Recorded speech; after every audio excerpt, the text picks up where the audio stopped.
नमस्कार दोस्तों, आपका हमारे चैनल द स्टडी हब में स्वागत है।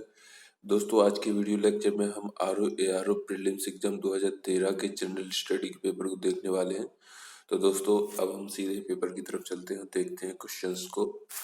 क्वेश्चंस पहले में पूछा गया था दोस्तों, भारत के निम्नलिखित बंदरगाहों में से कौन सा एक उड़ीसा तट पर अवस्थित है। तो दोस्तों, इसमें आपके ऑप्शन दिए गए हैं हल्दिया, मुंबई, पारादीप और विशाखापट्टनम। तो दोस्तों, जो पारादीप बंदरगाह है वो आपका उड़ीसा के तट पर अवस्थित है। पारादीप जो पोर्ट है वो उड़ीसा राज्य के जगत सिंहपुर जिले में महानदी और बंगाल की खाड़ी के सम्मिलन स्थल के मुहाने पर स्थित है। ठीक, जगत सिंहपुर जिले में महानदी और बंगाल की खाड़ी के सम्मिलन स्थल के मुहाने पर। अब हम नेक्स्ट क्वेश्चन देखते हैं। दूसरे प्रश्न में पूछ रहा है, भारत में लिग्नाइट कोयले का सर्वाधिक जमाव पाया जाता है। तो दोस्तों, सर्वाधिक जमाव यानी सर्वाधिक भंडारण, तो उस समय दोस्तों आपका 2013 का प्रश्न पत्र तो तमिलनाडु आपका सही आंसर होगा। लेकिन वर्तमान में अगर पूछ ले सर्वाधिक भंडारण कहाँ पाया जाता है कोयले का, दोस्तों उसके लिए आपका सही आंसर होगा झारखंड। ठीक, यानी ए ऑप्शन उसके लिए सही होगा। और अगर पूछ लेता है कि उत्पादन सबसे ज्यादा कोयले का कौन करता है भारत देश में, कौन सा राज्य है जहां पर कोयले का सर्वाधिक उत्पादन किया जाता है, तो आपका उड़ीसा राज्य ये वाला सर्वाधिक उत्पादन करता है। भंडारण में अभी वर्तमान में झारखंड पहले स्थान पर है। नेक्स्ट क्वेश्चन की तरफ चलते हैं दोस्तों। पूछा गया था कृष्णा नदी जल विवाद किन राज्यों के मध्य है। ठीक, तो यहाँ पर दोस्तों जो ऑप्शन दिए हैं वहां पर केवल दो ही ऑप्शन दिए हैं, जबकि कृष्णा नदी जल दो दो ऑप्शन ही दिए हैं। प्रत्येक विकल्प में जो है दो राज्य ही दिए हैं। जैसे दिया कर्नाटक एवं महाराष्ट्र, बी दिया है कर्नाटक एवं आंध्र प्रदेश, सी दिया है आंध्र प्रदेश एवं तमिलनाडु और डी दिया है आंध्र प्रदेश एवं महाराष्ट्र। जबकि दोस्तों कृष्णा नदी जल विवाद जो है वो आंध्र प्रदेश, कर्नाटक एवं महाराष्ट्र अर्थात तीन राज्यों में चल रहा है। कब से? 1957 से ये लगातार चला आ रहा है कृष्णा नदी जल विवाद। आपके ऑप्शन रहेंगे कर्नाटक, आंध्र प्रदेश और महाराष्ट्र, जो कि इन विकल्पों में नहीं दिए हैं, अतः कोई भी विकल्प यहाँ से सही नहीं है। नेक्स्ट क्वेश्चन देखते हैं, भारत के निम्न राज्यों में से किसकी प्रांतीय राजमार्गों की सकल लंबाई सबसे अधिक है। तो दोस्तों, इस जो प्रांतीय राजमार्ग की सकल लंबाई है वो सबसे सर्वाधिक आपकी है महाराष्ट्र की है। ठीक दोस्तों, महाराष्ट्र की है, लेकिन यहाँ पर जो है आपका ऑप्शन ही नहीं है महाराष्ट्र। तो उसके बाद जो आता है महाराष्ट्र के बाद गुजरात और राजस्थान और उत्तर प्रदेश आ जाते हैं। तो यहाँ पर ए और बी दिया है, तो गुजरात महाराष्ट्र सेकंड और थर्ड पे आते हैं, इसीलिए आपका डी पार्ट सही हो जाएगा। नेक्स्ट क्वेश्चन की तरफ चलते हैं। पूछा गया था प्रश्न संख्या 5 में, निम्न में से कौन सा देश क्षेत्रफल में भारत से बड़ा नहीं है। ऑप्शन आपके दिए गए थे रूस, ब्राजील, कनाडा और फ्रांस। तो दोस्तों आपको पता होगा कि भारत क्षेत्रफल की स्थिति में 7वें नंबर पे आता है। तो जो फ्रांस है वो क्षेत्रफल में भारत से छोटा है, जबकि ब्राजील, रूस और कनाडा इन विकल्पों में जो दिए गए हैं वो बड़े हैं। साथ ही साथ यूएसए और चाइना भी क्षेत्रफल में भारत से बड़े हैं। और यहाँ पर जो आपका और रूस तो हो ही गया, फ्रांस जो है वो भारत से छोटा है। डी पार्ट आपका सही हो जाएगा। नेक्स्ट क्वेश्चन की तरफ चलते हैं। पूछा गया है, भारत में प्रथम जल विद्युत संयंत्र की स्थापना की गई थी। तो आपका ऑप्शन पहले देख लेते हैं दोस्तों। दार्जिलिंग में ए पार्ट, बी समुद्रम में, सी है मोहरा में और डी है खोपोली में। प्रथम जल विद्युत संयंत्र, ठीक, जल से विद्युत बनाने का जो संयंत्र है वो कहाँ पर स्थित किया गया था, उसकी स्थापना कब की गई थी। तो दोस्तों भारत में प्रथम जल विद्युत संयंत्र जो है वो दार्जिलिंग में इसकी स्थापना हुई थी। इसका नाम था सिद्धपोंग जल विद्युत संयंत्र, जो कि भारत का प्रथम जल विद्युत संयंत्र था। ठीक, अभी भी है। और इसकी स्थापना दार्जिलिंग में 1897 सन में की गई थी, 1897। ठीक, नेक्स्ट क्वेश्चन देखते हैं दोस्तों।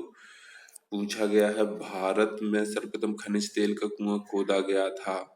इस प्लेस पूछा गया कहाँ खोदा गया था। ऑप्शन है आपके डिगबोई। डिगबोई तो वैसे भी बहुत फेमस है, जो कि असम में पाया जाता है। माकूम हो गया, नरकटिया और डी पार्ट में लखवा। तो दोस्तों ये माकुम जो है आपका बी पार्ट, वो भी असम में ही स्थित है, ठीक। और यहीं पर माकुम क्षेत्र में ही पेट्रोलियम प्राप्त हुआ था।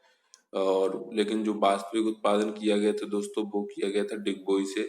लेकिन सर्वप्रथम जो खनिज के लिए तेल कुआं खोदा गया दोस्तों, वो माकू में खोदा गया था 1867 में, 1867 में। लेकिन उसके उपरांत जो वास्तविक रूप से उत्पादन का कार्य हुआ 1890 में डिगबोई से प्रारंभ किया गया था।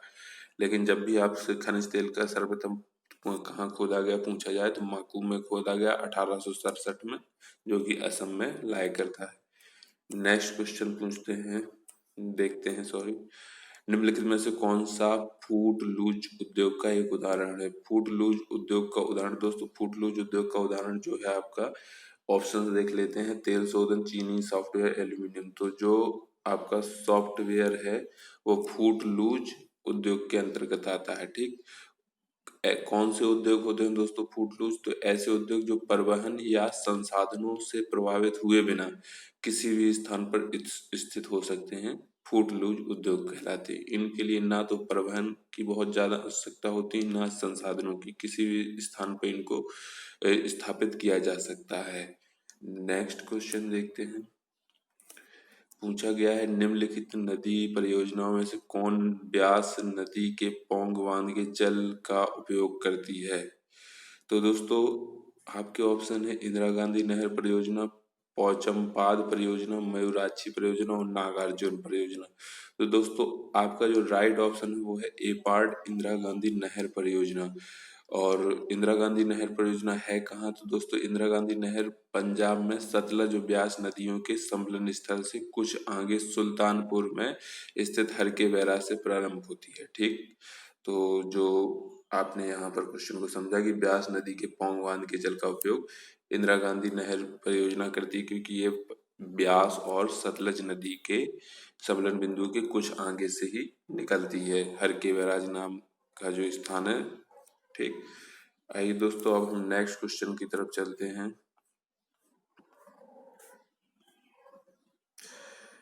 दोस्तों आपका ये प्रश्न है, इसको देख लेते हैं। यहाँ आपको स्थल बताना, संगम स्थल और नदियों का संगम, यानी कौन कौन सी नदियां मिलती हैं। तो दोस्तों ये बहुत बार पूछा जाता है।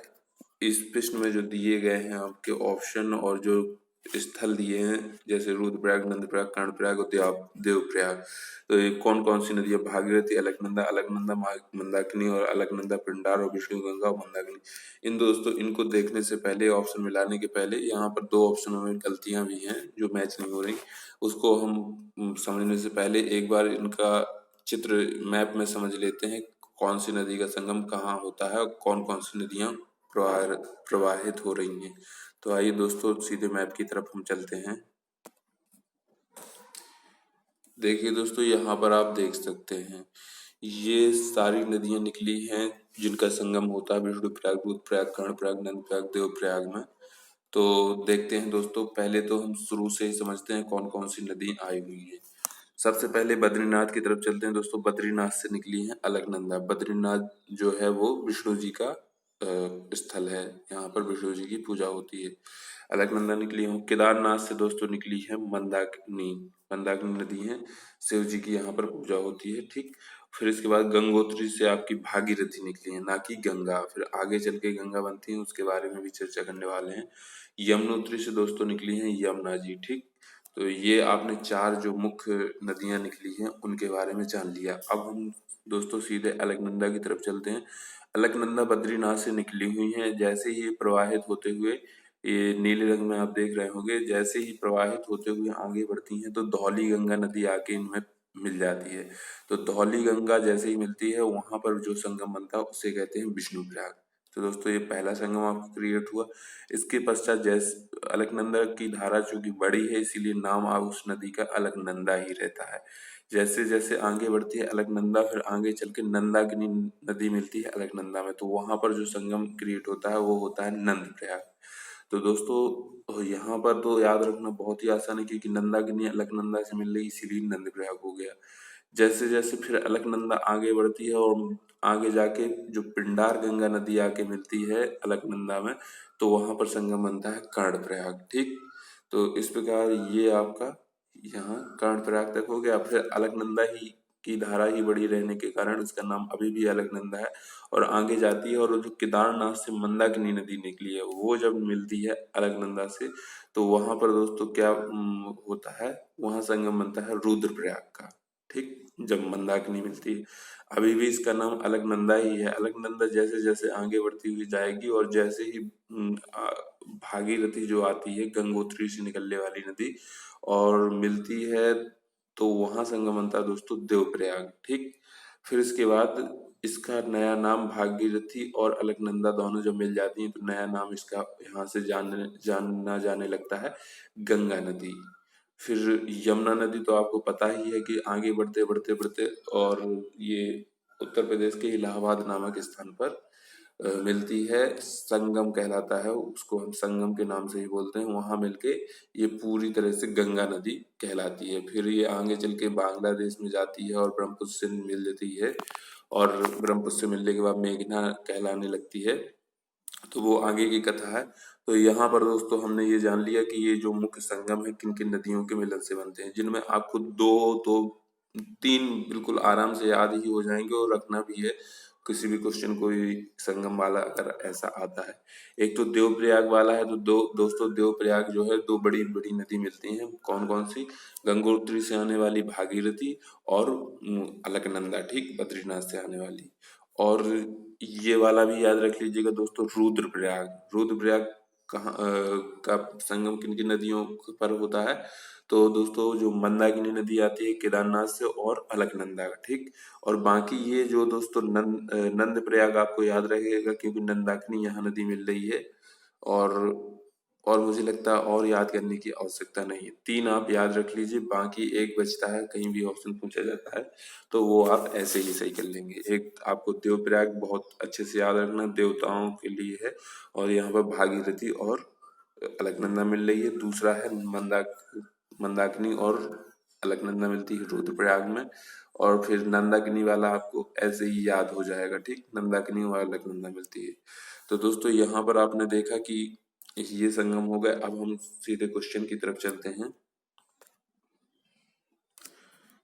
देखिए दोस्तों ये क्वेश्चन आ गया है, यहाँ पर आपको देखना है। तो रुद्रप्रयाग अभी अभी हमने देखा कि अलकनंदा और मंदाकिनी का संगम था। ठीक, और जो कर्णप्रयाग था वो था जो सॉरी नंद प्रयाग था वो नंदाकिनी और अलकनंदा का था।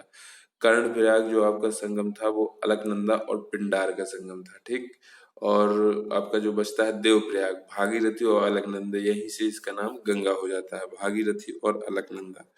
तो दोस्तों यहाँ पर भागीरथी और अलकनंदा ये दिया है तो आप इसको मिलान कर लेंगे। अब नेक्स्ट क्वेश्चन हम देखते हैं, गंगा नदी उदाहरण है।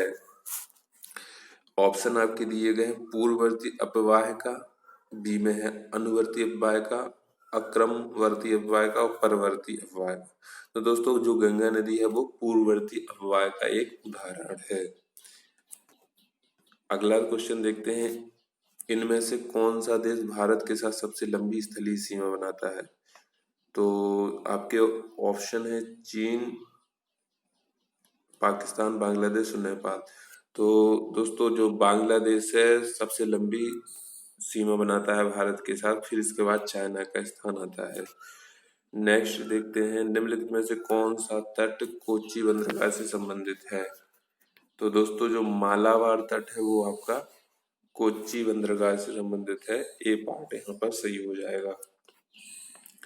अब पूछा गया लेह कहाँ अवस्थित है।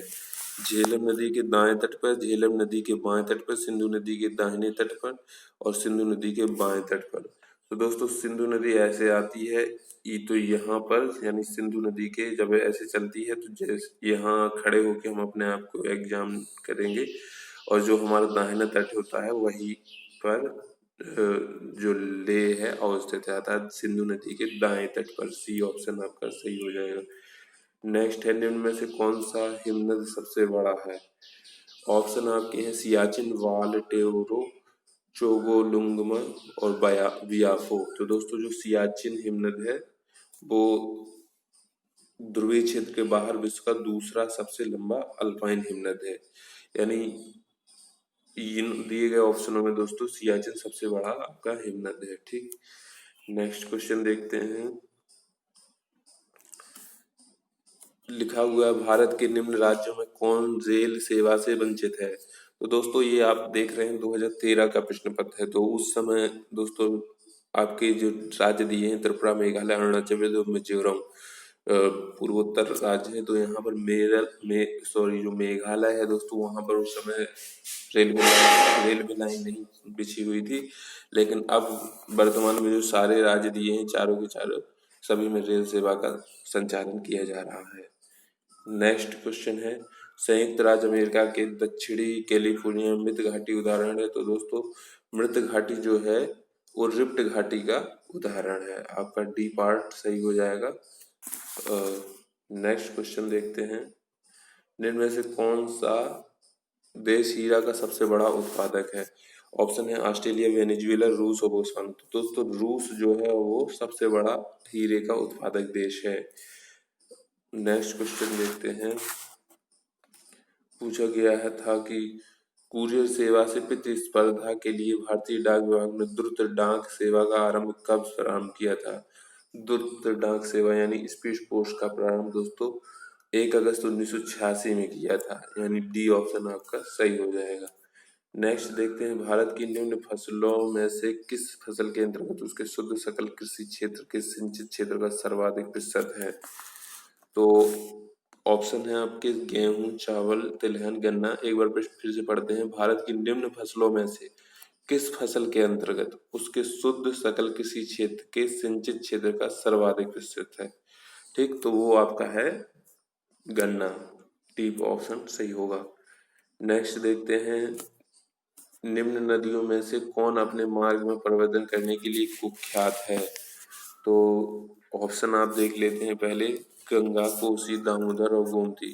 तो दोस्तों कोसी नदी जानी जाती है कि अपना मार्ग बहुत ही परिवर्तित करती है कोसी नदी।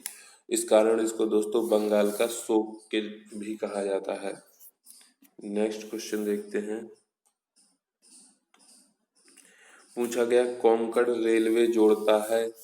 तो ऑप्शन आपके हैं मुंबई से मनमाड़ को, रोहा से बेंगलोर को, मैंगलोर से कोच्चि को, मुंबई से पुणे। बी पार्ट आपका सही होगा, रोहा से मैंगलोर को। रोहा से मैंगलोर को कोंकण रेलवे कर्नाटक में मैंगलोर के निकट थोकुर से महाराष्ट्र में स्थित रोहा रेलवे स्टेशन के मध्य परिचालित होती है। ठीक, जो कर्नाटक का मैंगलोर है वहां से लेकर महाराष्ट्र के रोहा रेलवे स्टेशन तक इसका संचालन किया जाता है। नेक्स्ट क्वेश्चन देखते हैं, लीप फॉरवर्ड पॉलिसी के कारण भुखमरी से लाखों लोगों की मृत्यु हुई थी।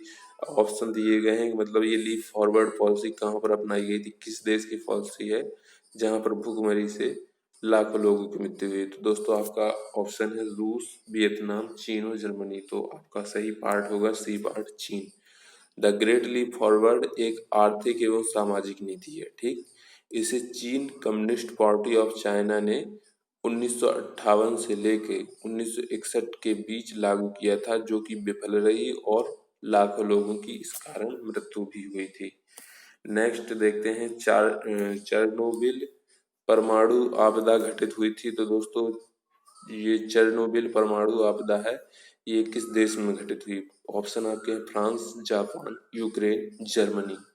तो सही ऑप्शन है वो है आपका यूक्रेन। तो ये दुनिया की जो है अब तक की सबसे भीषण परमाणु आपदाओं में से एक है, जो चेरनोबिल परमाणु आपदा है ना। और जो 25 से 26 अप्रैल 1986 की रात में यूक्रेन में स्थित चेरनोबिल परमाणु संयंत्र में घटित हुई थी। नेक्स्ट देखते हैं, निम्नलिखित में से कौन सुमेलित है। ऑप्शन है नांग प्रति टैंक प्रक्षेपास्त्र, त्रिशूल के बारे में कह रहा है, सतह से वायु प्रक्षेपास्त्र, पृथ्वी कह रहा है सतह से वायु प्रक्षेपास्त्र, पिनाक हल्का वायु युद्धक। तो दोस्तों जो पहला ही ऑप्शन दिया है नांग प्रति टैंक प्रक्षेपास्त्र, यानी ये टैंक विरोधी प्रक्षेपास्त्र है, तो ये सही है। बाकी जो ऑप्शन है वो अशुद्ध है। 26वें प्रश्न में पूछ रहा है, भारत में सन 2004 में आई सुनामी द्वारा निम्न में से कौन सर्वाधिक दुष्प्रभावित हुआ था। ऑप्शन है पिछावरम, भीतरकनिका, मुथुपेट और नागापट्टिनम। तो दोस्तों ये नागापट्टिनम ही सर्वाधिक प्रभावित होने वाला स्थान था 2004 में जो सुनामी आई थी उसमें। नेक्स्ट क्वेश्चन देखते हैं।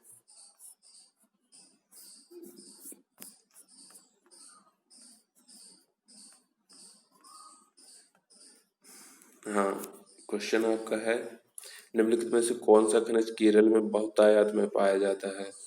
ऑप्शन है आपके टिन, मैग्नीज, अभ्रक और मोनाजाइट। तो दोस्तों मोनाजाइट खनिज जो कि थोरियम और यूरेनियम का यौगिक होता है, ठीक, जो थोरियम यूरेनियम इसी से दोस्तों प्राप्त किया जाता है, थोनाजाइट से, केरल के तटीय क्षेत्रों में बहुतायत में मिलता है। डी ऑप्शन सही होगा। नेक्स्ट देखते हैं। 1818 में पहला सूती वस्त्र कारखाना निम्न क्षेत्र में शुरू हुआ। पश्चिम बंगाल में फोर्ट ग्लास्टर में, महाराष्ट्र के मुंबई में, सी ऑप्शन है गुजरात के अहमदाबाद में, डी है उत्तर प्रदेश के कानपुर। तो दोस्तों यहाँ पर जो आपका राइट आंसर होगा वो होगा पश्चिम बंगाल में फोर्ट ग्लास्टर में, डी ए ऑप्शन आपका सही होगा। नेक्स्ट देखते हैं। निम्न में से कौन सा प्रमुख काजू उत्पादक राज्य है। तो दोस्तों ऑप्शन आपके हैं गोवा, महाराष्ट्र, केरल और कर्नाटक। दोस्तों 2013 का जो प्रश्न पत्र उस हिसाब से दोस्तों आपका सही जवाब था महाराष्ट्र, लेकिन आपको अभी वर्तमान की परिस्थिति में क्या चल रहा है वो याद रखना है। तो वर्तमान में दोस्तों सर्वाधिक काजू उत्पादन होता है आंध्र प्रदेश में, ठीक, तो इसको याद रखिएगा। आइए दोस्तों नेक्स्ट क्वेश्चन को देखते हैं। निम्न राज्यों में से सन 2008 में किसमें उच्चतम मानव विकास सूचकांक था। तो 2008 में दोस्तों उत्तर प्रदेश में था, लेकिन इसको याद करने की जरूरत नहीं है, वर्तमान प्रदेश में याद रखना। निम्नलिखित में से कौन सा एक प्रवाल द्वीप है। ऑप्शन है न्यूयॉर्क, कार निकोबार, अंडमान और लक्षद्वीप। तो दोस्तों जो लक्षद्वीप है वो प्रवाल द्वीप है। ये प्रवाल द्वीप होते हैं उन उस पर स्थित द्वीप है जो लक्षद्वीप है।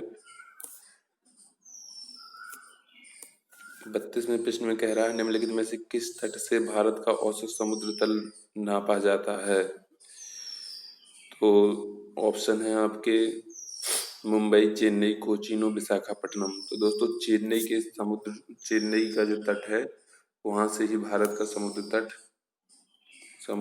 औसत समुद्र तल नापा जाता है। नेक्स्ट देखते हैं। इनमें से दक्षिण भारत की सबसे ऊंची चोटी है। ऑप्शन है अनायमुड़ी, दोदाबेटा, महेंद्रगिरी और धूपगढ़। तो दोस्तों ए पार्ट में अनायमुड़ी दिया है, यही दक्षिण भारत की सबसे ऊंची चोटी है। इसकी ऊंचाई की अगर बात कर लें दोस्तों तो इसकी ऊंचाई है 2695 मीटर, 2695 मीटर। और दोस्तों बात कर रहे हैं कि ये स्थित कहाँ है, तो दोस्तों यह केरल राज्य में स्थित है। नेक्स्ट देखते हैं। निम्नलिखित में से कौन सुमेलित नहीं है, ये देखना है दोस्तों। तो आइए देखते हैं। तो दोस्तों ऑप्शन है आपके बोलिविया टीन, ब्राजील लोहे अयस्क और मैक्सिको में है चांदी और पेरू में है सोना। तो दोस्तों ये प्रश्न काल में जो दिया गया है बोलिविया में टीन, ये सारे सुमेलित थे 2013 के संदर्भ में। लेकिन अगर अभी देखें दोस्तों, अभी के संदर्भ में देखें तो क्या होगा, क्या स्थिति है, तो अभी का याद रख लीजिए दोस्तों। 2020 के में जो अगर पूछा गया तो जो टीन है दोस्तों वो सब सर्वाधिक चीन में उत्पादन इसका होता है, चीन है।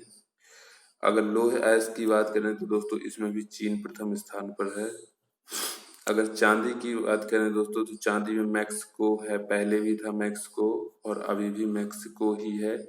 और सोना की बात करें तो दोस्तों चीन इसमें याद रख लीजिएगा यानी टीन, लोहे अयस्क और सोना में चीन, चांदी में आपका मैक्सिको ही है। नेक्स्ट क्वेश्चन देखते हैं। निम्न देशों में कौन विश्व में लौह अयस्क का बृहत्तम उत्पादक है। तो दोस्तों वर्तमान के स्थिति में के हिसाब से आपका चीन ही है, ए ऑप्शन सही हो जाएगा। नेक्स्ट क्वेश्चन देखते हैं। निम्नलिखित में कौन सी नदी भ्रंश घाटी से होकर प्रवाहित होती है। ऑप्शन है कृष्णा, गोदावरी, तापी और कावेरी। तो दोस्तों नर्मदा और तापी जो नदियां हैं वो भ्रंश घाटी से होकर प्रवाहित होती हैं। आपका सी ऑप्शन यहाँ पर सही हो जाएगा। नेक्स्ट क्वेश्चन देखते हैं। कह रहा है कि निम्नलिखित ऊनी वस्त्र उत्पादक केंद्रों में कौन जर्मनी से संबंधित है? तो सेंट पीटर्सबर्ग, वुपरताल, ब्रेडफोर्ड और पेट्रो। तो दोस्तों वुपरताल जो है वो आपका जर्मनी से संबंधित है। अगर सेंट पीटर्सबर्ग की बात करें तो दोस्तों ये रूस में स्थित है। सेंट पीटर्स आपने देखा होगा, सबसे लंबी रेल मार्ग के लिए सेंट पीटर्सबर्ग आता है। व्लादिवोस्टोक से सेंट पीटर्सबर्ग के बीच में है रेल पटरी। ठीक, तो ये आपका रूस में है। और ब्रेडफोर्ड जो है वो आपका इंग्लैंड में है। और पेट्रो की बात करें तो ये आपका इटली में है। ठीक, नेक्स्ट क्वेश्चन देखते हैं। भारत में अधिकांश प्राकृतिक गैस का उत्पादन किया जाता है। ऑप्शन है आंध्र प्रदेश तट से, गुजरात तट से, बॉम्बे हाई से और तमिलनाडु तट से। तो दोस्तों यहाँ पर आपका सही जवाब होगा वो बॉम्बे हाई है। मैक्सिमम यहीं से प्राकृतिक गैस का उत्पादन किया जाता है। निम्न नदियों में से कौन सर्वाधिक प्रदूषित है? ऑप्शन है गोमती, पेरियार, दामोदर और महानदी। तो दोस्तों जो दामोदर नदी है वो सर्वाधिक प्रदूषित नदी है जो नदी दी गई है यहाँ पर। और ये झारखंड के पठार से निकलकर इस पठार के बीचों बीच प्रवाहित होते हुए कोलकाता के दक्षिण में हुगली में विलीन हो जाती है। अर्थात ये झारखंड में प्रवाहित होते हुए पश्चिम बंगाल में जाके हुगली में विलीन हो जाती है। नेक्स्ट देखना है, भारत भगत सिंह ने सेंट्रल असेंबली में बम फेंका था। किसके साथ मिलकर इन्होंने बम फेंका था? ऑप्शन है चंद्रशेखर आजाद के साथ, सुखदेव के साथ, बटुकेश्वर दत्त के साथ और राजगुरु के साथ। तो दोस्तों ऑप्शन आपका सही जो है वो है सी पार्ट, बटुकेश्वर दत्त के साथ। भगत सिंह और बटुकेश्वर दत्त ने कब फेंका था? 8 अप्रैल 1929 को केंद्रीय विधानसभा में 2 बम और आजादी व क्रांति के नारों के कुछ पर्चे फेंके थे। ठीक, नेक्स्ट देखते हैं। निम्न देशों में कौन 2012 में हरिकेन सैंडी से प्रभावित हुआ था? 2012 में पूछा गया है कि कौन सा देश हरिकेन। तो दोस्तों ये 2012 का प्रश्न है और इसको याद देखने का भी कोई औचित्य है नहीं। ठीक, नेक्स्ट देखते हैं।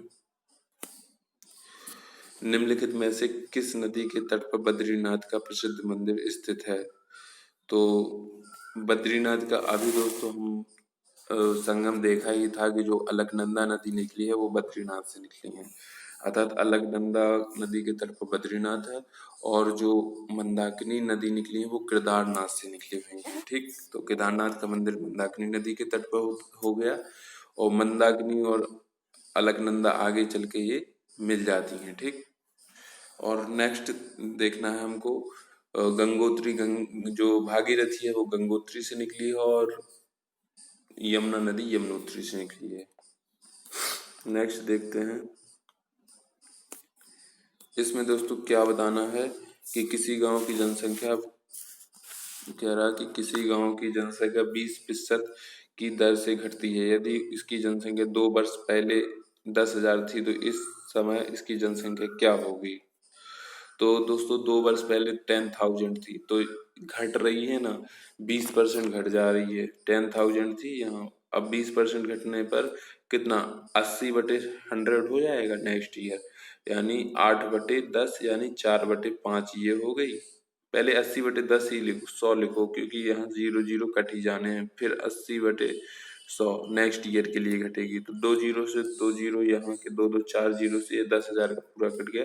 यहाँ 8 64 और डबल जीरो यानी 6400 दोस्तों यहाँ जनसंख्या। ये आपका सही कर लीजिए, 6400 होगा, डी पार्ट सही हो जाएगा। 2 साल बाद 6400 हो जाएगा। अब पूछ लिया गया था विश्व में बॉक्साइट का बृहत्तम उत्पादक कौन है? बॉक्साइट जो एस्क होता है उसका बृहत्तम उत्पादक पूछा गया था। आपके ऑप्शन थे ऑस्ट्रेलिया, ब्राजील, चीन और भारत। तो दोस्तों ऑस्ट्रेलिया जो देश है वो बॉक्साइट का बृहत्तम उत्पादक है, पहले ही नंबर पर आता है। अवध राज्य के बारे में पूछा गया था, हिस्ट्री का क्वेश्चन है कि ब्रिटिश राज में इसका विलीन कब किया गया था? तो दोस्तों इसमें आप याद रखिए 1856 में अवध राज्य को ब्रिटिश राज्य में मिला लिया गया था। नेक्स्ट क्वेश्चन देखते हैं। निम्न देशों में से कौन भूमध्य रेखीय जलवायु के अंतर्गत नहीं पाया जाता है? कांगो, इथियोपिया, गेबन और जेरेदेश। तो इसमें हम बता दे रहे हैं इथियोपिया है, लेकिन आप मैप में जाके भी इसको चेक कर सकते हैं। आपके पास अगर एटलस की बुक हो तो उसमें आप मैप देखिए, तो इथियोपिया भूमध्य रेखीय जलवायु के अंतर्गत नहीं आता है, ये काफी दूर है भूमध्य रेखा से।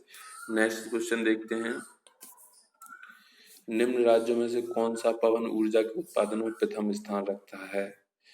ठीक, तो ऑप्शन है गुजरात, महाराष्ट्र, कर्नाटक और राजस्थान। तो दोस्तों प्रश्न काल के दौरान तो गुजरात था, लेकिन अभी आपको वर्तमान परिस्थिति में रखना है 2020 में। तमिलनाडु जो है पवन ऊर्जा के उत्पादन में फर्स्ट प्लेस पर स्टैंड करता है। तमिलनाडु पहले स्थान पे आता है दोस्तों पवन ऊर्जा के उत्पादन पे। नेक्स्ट क्वेश्चन की तरफ चलते हैं दोस्तों, 47 के बाद 48 की तरफ।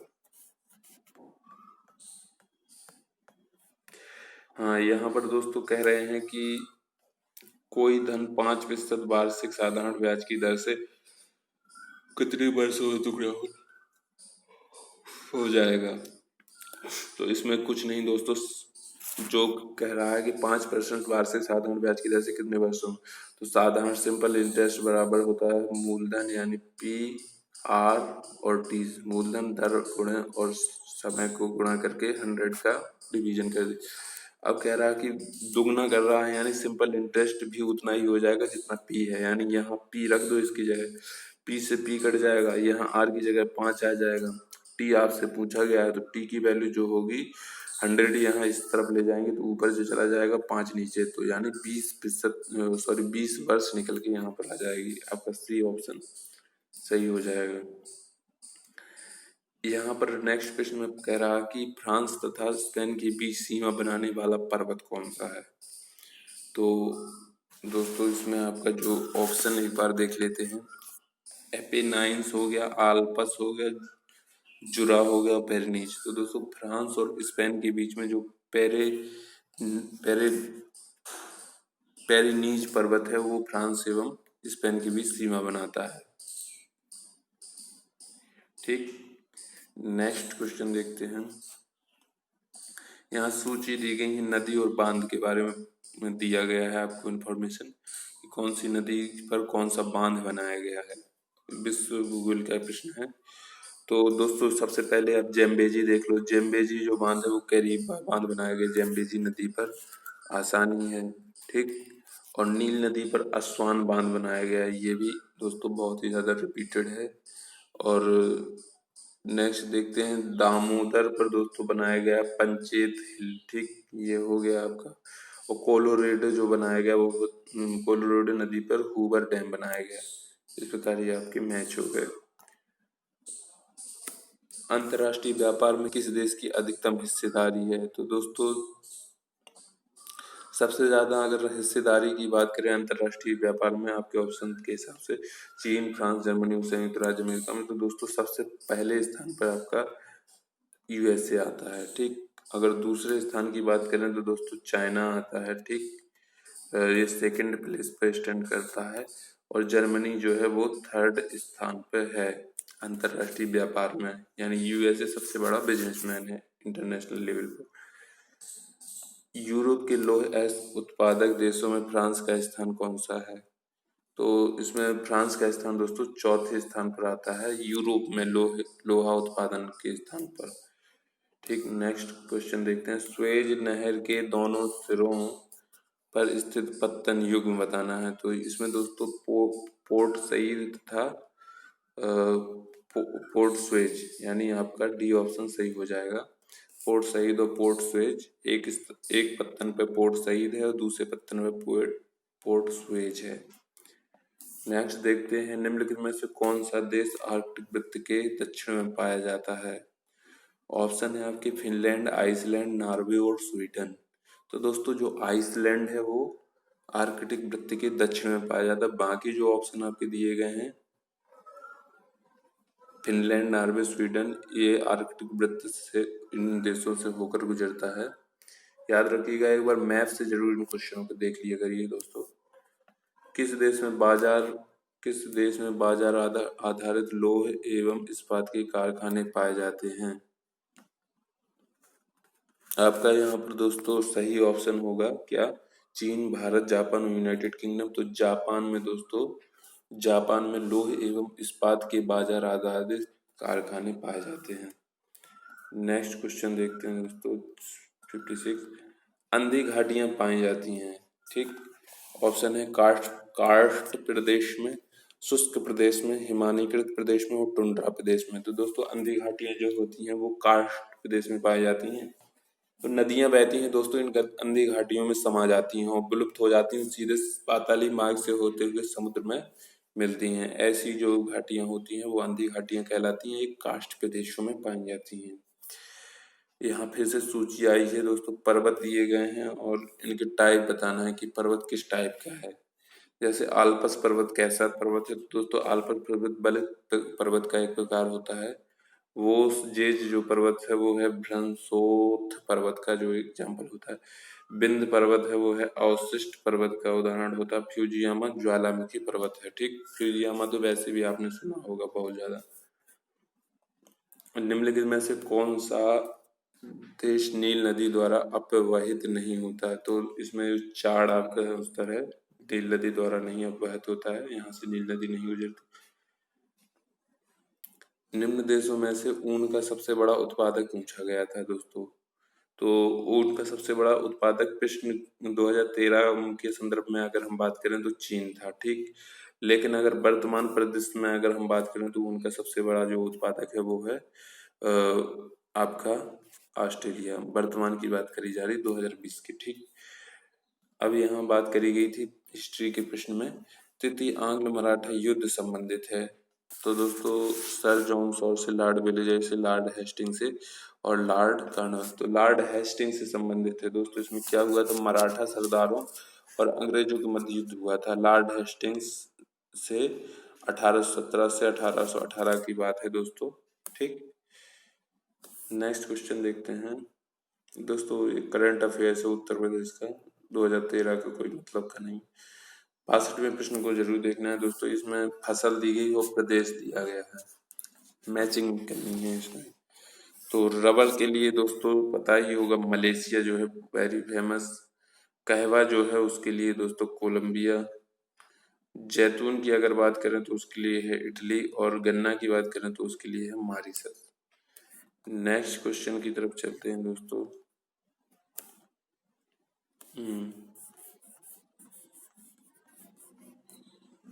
उत्तर प्रदेश में एक बब्बर शेर सफारी स्थापित किया जा रहा है, कहाँ पर? उत्तर प्रदेश में जो बब्बर शेर सफारी 2013 की बात कर रहे हैं दोस्तों, उस समय उत्तर प्रदेश में अखिलेश यादव की सरकार थी, तो ये इटावा में स्थापित किया जा रहा था। अखिलेश यादव जी की सरकार थी उस समय, ठीक। नेक्स्ट क्वेश्चन की बात करते हैं। एक नैनोमीटर होता है, तो एक नैनो मिली माइक्रो नैनो होता है। मिली की बात करें तो 10⁻³ मीटर हो जाता है। माइक्रो की बात करें 10⁻�6 मीटर होता है। नैनो की बात करें 10⁻⁹ मीटर होता है। लेकिन अब क्या कह रहा है कि सेंटीमीटर में बताना है। सेंटीमीटर आपको पता होगा कि 1 मीटर में 100 सेंटीमीटर होते हैं, तो इसको 100 सेंटीमीटर में कन्वर्ट करने के लिए 100 का मल्टीप्लिकेशन कर देंगे, तो 2 जीरो यहाँ पर कट जाएंगे, 10⁻⁷ मीटर यहाँ पर आपका राइट आंसर आ जाएगा, यानी B part is the right answer. Next question देखते हैं। भूप्रकृति में सर्वाधिक बहुतायत में पाया जाने वाला रासायनिक तत्व है। सबसे ज्यादा दोस्तों आपको पता होगा कि भूप्रकृति में जो है ऑक्सीजन पाई जाती है, ठीक। ए ऑप्शन आपका सही हो जाएगा। नेक्स्ट क्वेश्चन देखते हैं। सोडियम धातु का संग्रह निम्न में डुबोकर किया जाता है। सोडियम धातु पता है इतना क्रियाशील होता है कि ये पानी में डाल दे तुरंत आग पकड़ लेता है, तो इसको केरोसिन अर्थात मिट्टी के तेल में रखकर स्टोर किया जाता है। निम्नलिखित में से कौन सा पेट्रोलियम प्रसंस्करण का उपोत्पाद है? पेट्रोल, चारकोल, कोयला, एस्फाल्ट। तो दोस्तों एस्फाल्ट जो होता है पेट्रोल के परिशोधन करने के दौरान प्राप्त होने वाला अवशिष्ट पदार्थ होता है, यानी डी पार्ट आपका सही हो जाएगा। 68 क्वेश्चन में बात कर रहा है शुष्क बर्फ क्या होता है। तो ठोस कार्बन डाइऑक्साइड को दोस्तों हम शुष्क बर्फ के नाम से जानते हैं। अब बायोगैस संयंत्र में निम्न में से कौन सी प्रक्रिया होती है? ऑप्शन है आपके किण्वन, अपचयन, हाइड्रोजनीकरण, बहुलकीकरण। तो बायोगैस संयंत्र में दोस्तों किण्वन प्रक्रिया होती है और बायोगैस संयंत्र में गोबर गैस, गोबर जो होता है उसमें गोबर का की किण्वन प्रक्रिया के द्वारा गैस प्राप्त की जाती है, यानी ए पार्ट सही हो जाएगा। नेक्स्ट क्वेश्चन है, ये हाल ही में वैज्ञानिकों ने उस प्रोटीन की खोज कर ली है जो मस्तिष्क के खतरनाक रोग एल्जाइमर को उत्पन्न करता है। ये 2013 में प्रोटीन की खोज करी गई थी। ये कौन सा प्रोटीन है जो अल्जाइमर रोग, जिसमें चीजें शायद भूलने लगती हैं लोगों को धीरे धीरे, अल्जाइमर रोग में मस्तिष्क से रिलेटेड रोग होता है। ये एमिलाइड जो प्रोटीन है, एमिलाइड प्रीकर्सर प्रीकर्सर प्रोटीन, ठीक, सी ऑप्शन आपका सही है। तो दोस्तों यहाँ तक हमने आधे प्रश्नों को सॉल्व किया है, 17वें प्रश्न तक, और नेक्स्ट वीडियो लेक्चर में इसके आगे के प्रश्न सॉल्व करेंगे। आशा करता हूँ आपको वीडियो पसंद आई होगी। नेक्स्ट वीडियो लेक्चर में अगली वीडियो के साथ दोस्तों बाकी बचे हुए पेपर को हम समाप्त करेंगे। तब तक के लिए जय हिंद, जय भारत।